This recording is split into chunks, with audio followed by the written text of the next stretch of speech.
迷宫一样的走廊和厅房，无处不在的陷阱机关。哼，这大宅子的主人疑心病有点重啊。你很幽默，治安官先生。希望这份幽默感已经帮助你找到了连环杀人案的凶手。只是发表一下个人看法，怎么，戳到你痛处了？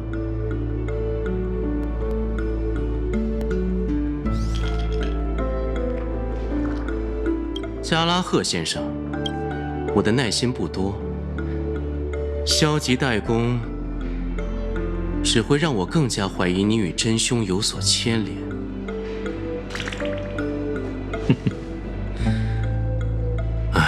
无赖、混混、酒鬼、流氓，哼，这些垃圾话我可听过太多，但我真没想到，自己有朝一日还能被当作杀人魔的供。我收回前言，你的问题不是疑心太重，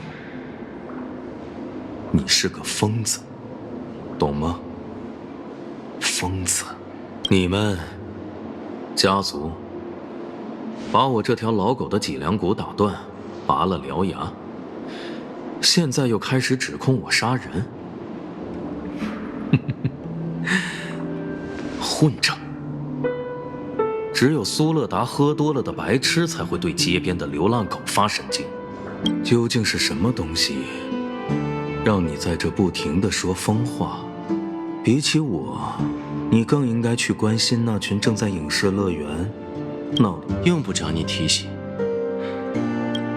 那位使节一出公馆的门，我就明白他想干什么。我的仆人全都看在眼里。他的小魔术确实骗过了我，但无妨。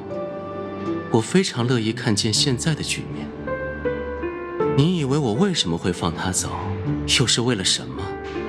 才把那座影视乐园的舞台专门空出来，因为我的目标从始至终就是你，猎狗。他闹出的动静越大，我就越有机会让你和你真正的主人血债血偿。